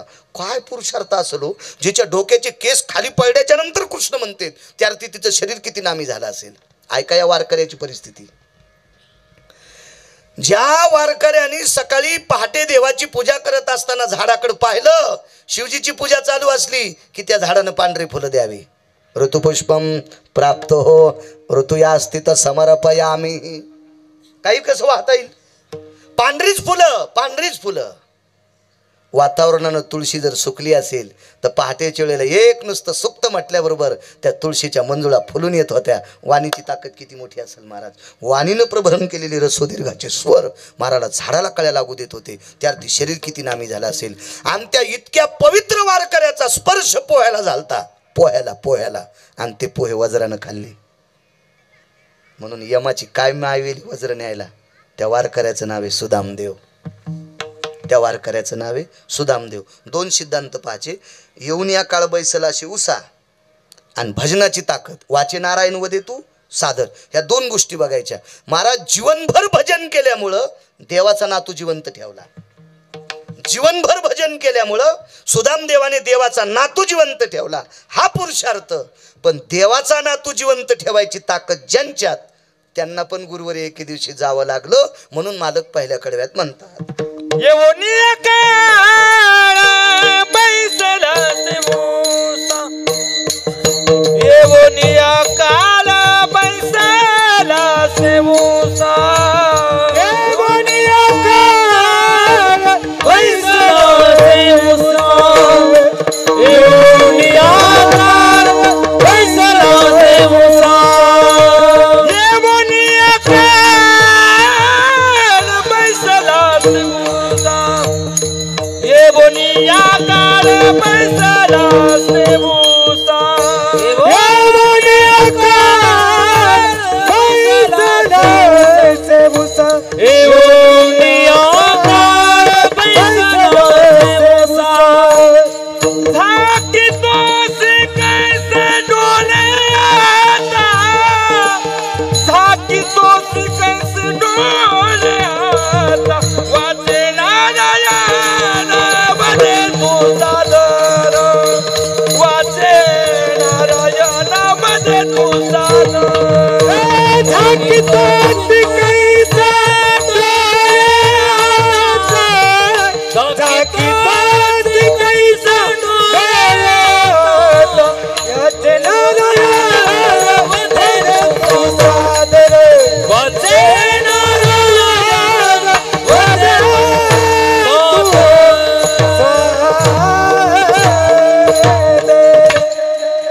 पुरुषार्थ आहे महाराजा लोकांचा. नाही सोडत काळ, नाही सोडत. किती मोठी सुदामदेव, केवढा पुरुषार्थ, केवढा पुरुषार्थ. एक पुरावा सांगतो. धनुबा लोक जेवायचे है की नाही.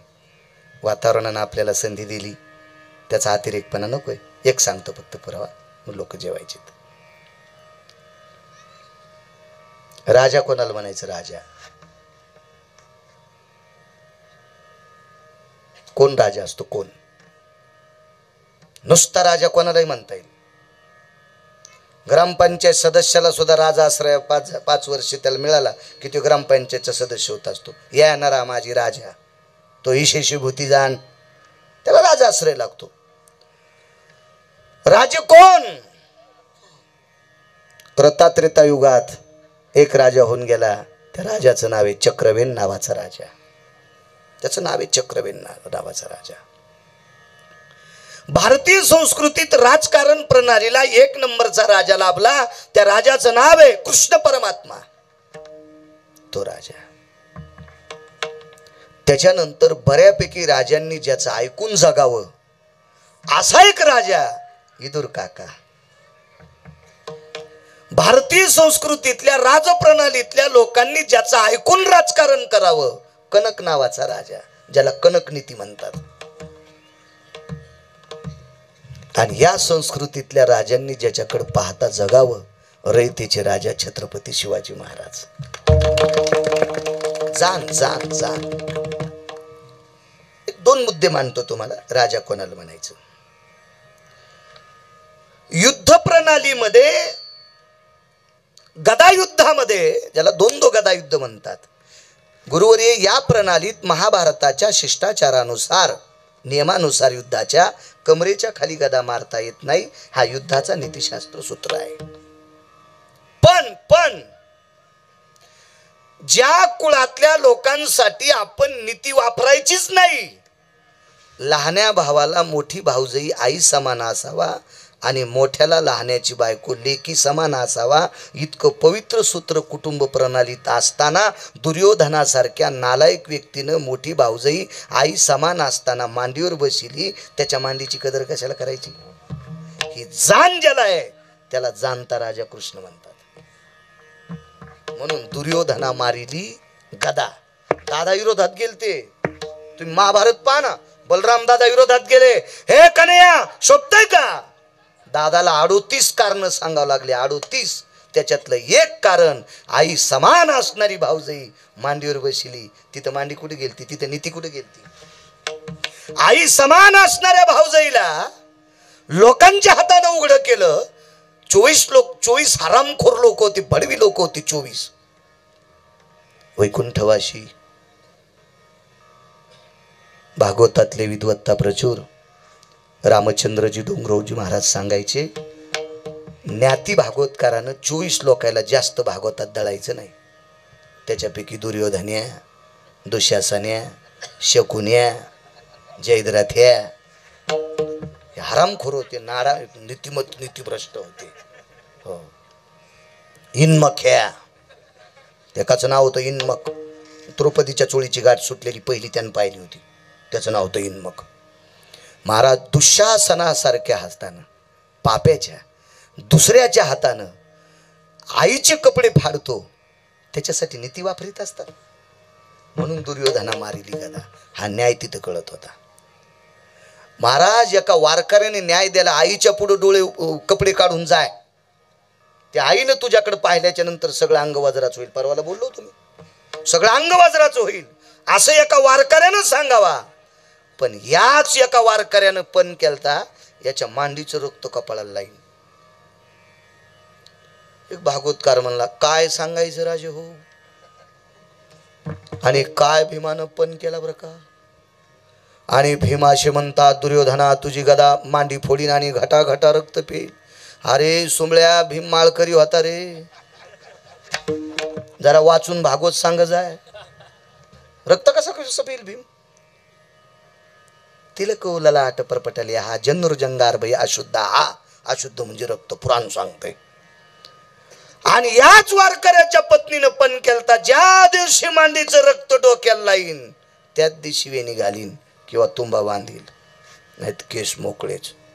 स्त्रीनं केस मोकळे सोडणं निषेधाचं लक्षण असतं. आता केस मोकळे सोडणं हे मोठेपणाचं लक्षण आहे, प्रतिष्ठेचं लक्षण आहे, हे श्रीमंतीचं लक्षण आहे, हे वैभवाचं लक्षण आहे. झिपऱ्या मोकळ्या सोडणं म्हणजे पिठल्यात गवसत आहेत, चपातीत गवसत आहेत, भाजीत गवसत आहेत. मला असं वाटतंय चालू भाजीत आणि काय काय तिच्या संग लग्न लावणारा कायच गोड बैल म्हणावं लागेल. वा 2 बैलाचा बैल, वा कायच बैल म्हणावं लागेल. ते कितीच गोड बैल ते. वा वा. यांना भाकरीत केस निघले नाही महाराज, म्हणलं थोतरीत आणीन. नाही नाही काय नाही, ते काय सांगायचं, तिला लयच राहाचा नाद आहे. म्हणलं वा, नाटकात धाड न, नाटकात धाड. इकडं नको, इकडं नको. तुम्हाला एक सांगू का गुरुवर्य, तुमच्या पुढे खोटं बोलू नये आमच्यासारख्यानं. त्यातली त्यात वारकरी सांगत्रातल्या वक्त्यानं मंच सांगणं म्हणजे गाईचं मांस खाल्लं इतकं पाप लागतंय.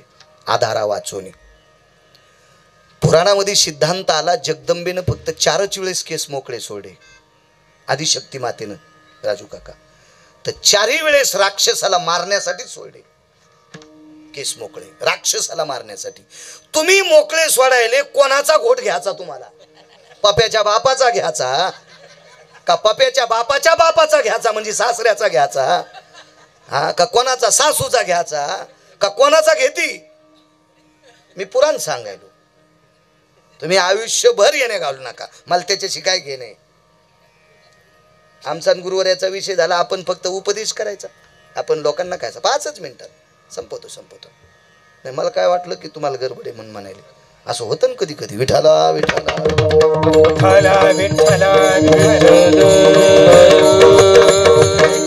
मला एरवी वरण शिजल्यावर जाळ घालायचा नाद नाही. करपत असतं नव्हते, करपत ते. गॅस जरी फुकटचा असला तर वरण जळत, मग चपाती कुत्र्यावानीच खावं लागते. शिजल्यावरही जाळ आणि वाया जावायचे मूळ. पण ते कधी आता कसं नवीन आल्यावर गडबडीत सोडावं, हे अशी मुकदम म्हणतात ना, आमचं ऐकलं नाही. हो, ते काय साधा धनू होय, ह्या रांगेतला धनू आहे तो. हो, मला तर चुरगाळूनच टाकीन. विठाला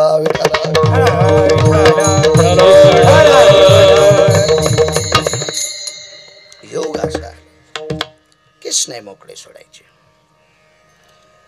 महाराज जिचं जीवन नामी झालंय तिनं पण केलता चंद्र सूर्य येतोपर्यंत राजू काका केस बांधणार नाही. आणि तिचे केस मोकळे राहणं पंढरपुरातलेला आनंद आहे का? म्हणून मांडी फुटणं गरजेचीच होती. हा न्याय तिथं वापरला, त्याला न्याय राजा म्हणायचं. छत्रपती शिवरायांना जाणता राजा पदवी दिली, न्याय राजा प्रवी. या या या भाईसाहेब या. विडाला विडाला विडाला विडाला विठ्ठल विठ्ठल विठ्ठल हार घालून घेऊ द्या. विठोबा रखुमाई विठोबा रखुमाई विठोबा रखुमाई विठोबा रखुमाई विठोबा रखुमाई विठोबा रखुमाई विठोबा रखुमाई विठोबा अगोदर तिथं बुक्का लावा. विठोबा रखुमाई विठोबा रखुमाई विठोबा रखुमाई विठोबा रखुमाई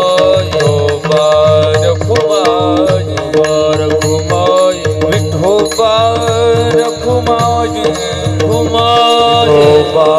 रखुमाई विठोबा रखुमाई विठोबा रखुमाई जय जय विठोबा रखुमाई विठोबा रखुमाई विठोबा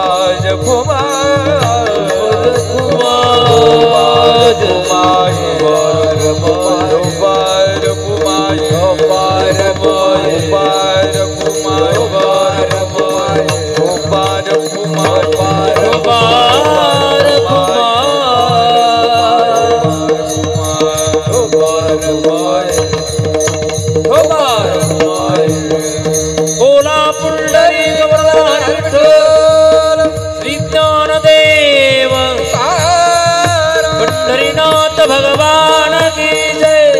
बावली ज्ञानेश्वर महाराज जगद्गुरु तुकाराम महाराज ब्रह्म चैतन्यात्मराम महाराज जय.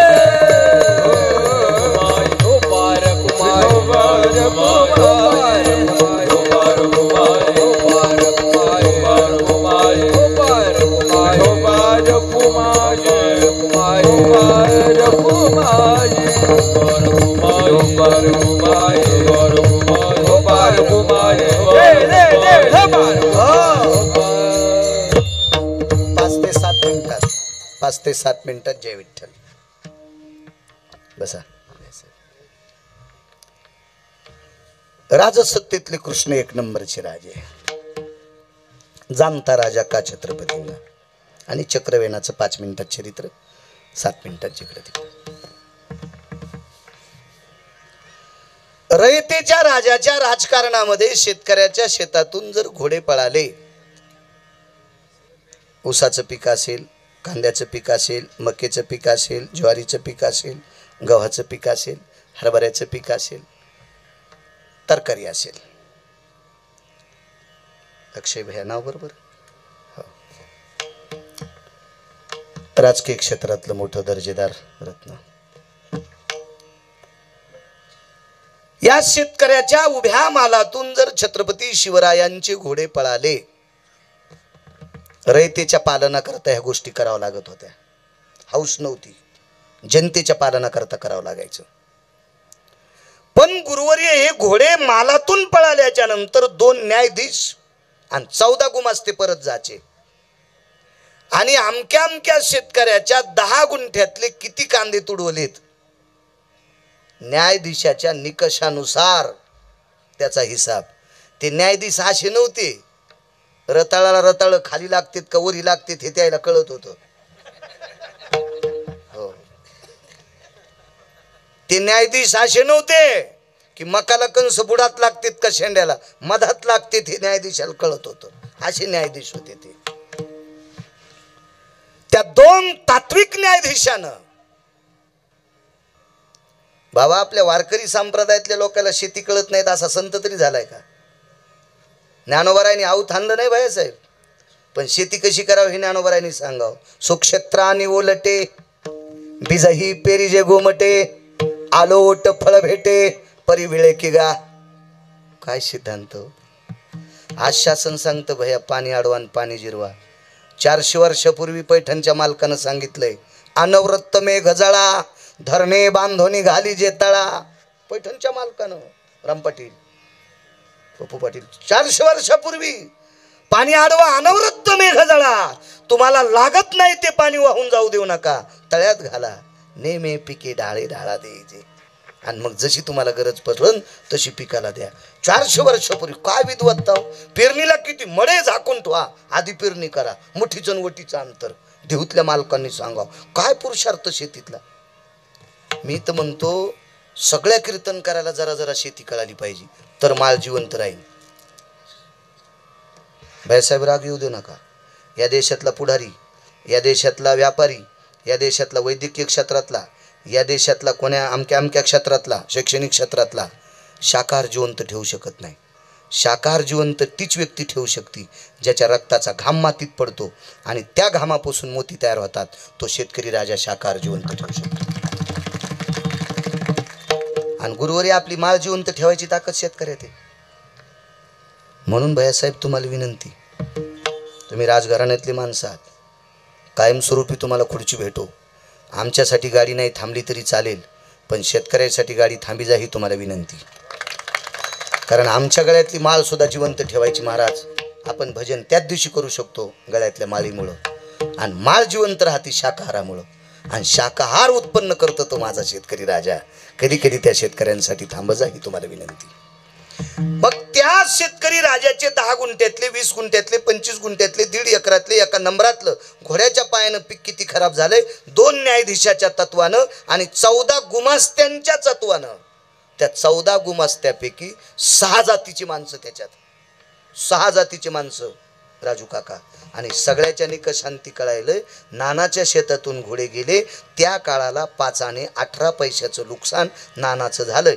5 आणे 18 पैसे चौथ्या दिवशीचा सूर्य उगवायच्या आत नानाच्या घरी नेऊन तितके पैसे द्यायचे. इतकी शेतकऱ्याच्या भाजीच्या देठाची जाण ज्याला होती तो जाणता राजा छत्रपती शिवाजी महाराज.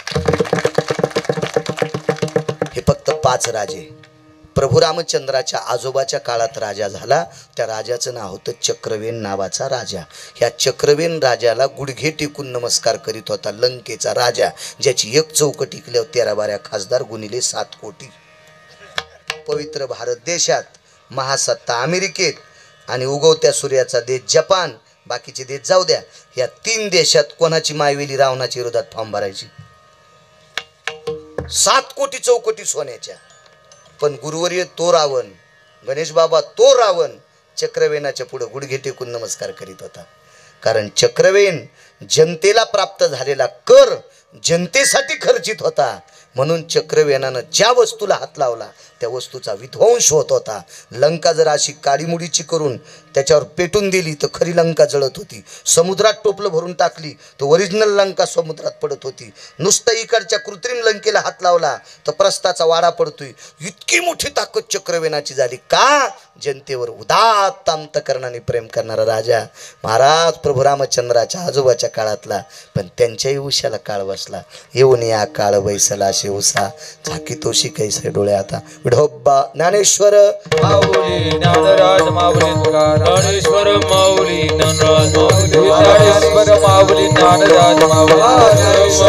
ज्ञानराज माऊली स्वर्गीय वैकुंठवासी कैलासवासी सत्यलोकवासी गोलोकवासी मंगलाताई परशुराम वारुळे आदरणीय मंगलाताईंसाठी कृष्णाभाऊ परशुराम वारुळे या सद्ग्रस्तानं या सात्विक ग्रस्तानं आपल्या मातोश्रीच्या स्मृतीला उजाळा देण्यासाठी एवढा मोठा विष्टमित्र सजन सखे सोयरे धायरे सगळे आमंत्रित करून माझ्या ज्ञानोबराय तुकोबरायचे उपासक गुरुवर्य हरिभक्तीपरायण परमश्रद्धे वयोवृद्ध तोपरोद्ध हजारो लाखो कीर्तनकार घडवायची ताकद ज्यांच्यात आहे असे गुरुवर्य तुंतुने शास्त्री सुद्धा या ठिकाणी आहेत.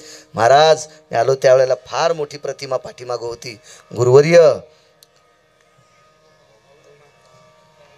भाऊ महाराज हो गुरुजींच्या मुमुक्ष पाठशाळा असं गोड गोड गोड गोड वा या गुरुवर्यांच्या चरणी महाराज ज्ञानोबराय तुकोबराय पाहिले नाही आपण आणि ती पाहण्याची आपली कुवतही नव्हती.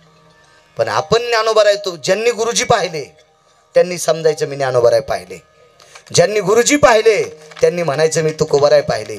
ज्यांनी गुरुजी पाहिले त्यांनी म्हणायचं मी नाथबाबा पाहिले. ज्यांनी गुरुजी पाहिले त्यांनी म्हणायचं मी नामदेवराय पाहिले, मी चोखोबराय पाहिले, मी सावताबाबा पाहिले, मी शेणा महाराज पाहिले. महाराज हे मूर्तिमंत प्रत्यक्ष मानवी रूपामध्ये प्रत्यक्ष देव होते. ज्ञानोबराय तुकोबराय होते महात्मे.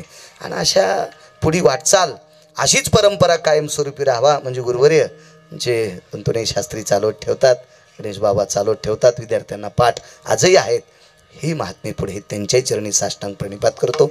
राजकीय क्षेत्रातलं गोडसं सर्वांच्या अंतकरणातलं तनामनातलं रत्न आदरणीय अक्षय भैया सुद्धा आलेत. बऱ्याच वेळेस परिसरात कीर्तनाला असलं त्यांची वर्णी लागते. मागे एका सशनकडे होतो विजय भाऊ सशनकडे तिथेही आले. त्यांनाही धन्यवाद. सुशे सुशे सुशे सचिन भाऊ सुशे त्यांच्याकडे सुद्धा जगदंबेचा कार्यक्रम झाला होता हनुमान जयंतीच्या दिवशी. कॉन्ट्रॅक्टदार आहेत ते मोठे, त्यांच्या तिथेही भेट झाली. तुमच्यासोबत आलेली सर्व कार्यकर्ते मंडळी आणि उपस्थित या परिवाराच्या. आता आजचा हा कार्यक्रम दुःखाचा नाही, दुःखाचा नाही. कारण ते पहिलं पुण्यस्मरण तिथपर्यंत आर्यमा नावाचा पितर येतो तेव्हा रुदंती भय व्याप्ती येती वरुणा स्थित जायते तिलाग्रो भय जवाग्रो येती पिंडामलुप्त भय स्थित दुःख. इथून पुढे जे काही आहे ते स्मृतीला उजाळा देणारा कार्यक्रम आहे. मातृगयत्न गोड असा आशीर्वाद आपल्या मातेकडनं कृष्णाभाऊने अर्जित करायचा आणि त्या आशीर्वादाच्या बळावर गरुडाच्या पंखाने ज्या क्षेत्रात कृष्णाभाऊ काम करत असतील त्या त्या गरुडाच्या पंखानं आपल्या मातोश्रीच्या आशीर्वादाने उंच जातात. इतकं तुका म्हणे पितृ आशीर्वाद देती कल्याण विच्छिती तयाकुळा. आपल्या वाडवडिलांच्या आशीर्वादानं माणूस मोठा होत असतो. पुनश्च कृष्णाभाऊने एवढा मोठ्या आईच्या स्मृतीला उजाळा देणारा कार्यक्रम ठेवला. तारखेच्या संदर्भात आमचे धनंजय महाराज सशे ते सुशे आणि सशे हे फरक पडला ना थोडासा. आदरणीय धनंजय महाराज सशे ते संपर्क करत होते, त्यांनाही धन्यवाद. दोन्ही मृदंगाचार्यांना प्रणाम. मस्तक माझा पायावरी वारकरी संतांच्या गुरुवर्यांना प्रणाम करतो. आदरणीय वेदशास्त्र संपन्न राजू काका नाना आदी करून सगळे गरुड परिसरातून राहुरी तालुक्यातून आलेले श्रीराम पाटील असतील, पप्पू पाटील असतील, निलेश भाऊ असतील, आकाश भैया असेल, दानवी पाटील असतील आदी करून महाराज गुरुवर्यांच्या सानिध्यात असतात. महाराज तुम्ही बरं खोशे महाराज वा जाऊ जाऊ द्या असू द्या. ते एका राशीचेच नाव आले जरा सगळे. ते साऊंड सिस्टीमवाल्यांना सुद्धा कोटी कोटी धन्यवाद. वेळ फार झालेला आहे. आता सगळ्यांनी प्रसाद घेऊन जा ही तुम्हाला विनंती. नाटकं करी जाऊ नका. मी श्राद्धाचं खात नाही, काय खात नाही. धाबे बंद पाडीत काय काय लोकांना म्हणजे बिलं न दिल्यामुळे त्याचे धाबे बंद पडले. काही नाटकं मी काशीला गेल्यावर खात नाही. ज्या संघ गेला त्याचे तिकिटाचे पैसे दिले नाही त्याची काशी केली. हो आणि काशीला गेल्यावर खात नाही. मी कपात चहा पेत नाही. बुटात पितो का काय नाटकं. गुरुवारी जिथं कीर्तन झालंय, जिथं नामस्मरण झालंय, जिथं भजन झालंय, पवित्रते अन्न, हरिचिंतनी भोजन. कारण नामस्मरण आहे, चिंतन आहे. आणि या देशातल्या मावल्या सात्विक असतात, सदाचारी आहेत, पुण्यशीली आहेत. एका पावन स्त्रीचं पुण्यस्मरण आहे. कोणी प्रसाद घेतल्याशिवाय जाऊ नका, ही विनंती. विठ्ठल जय जय बोलिले करे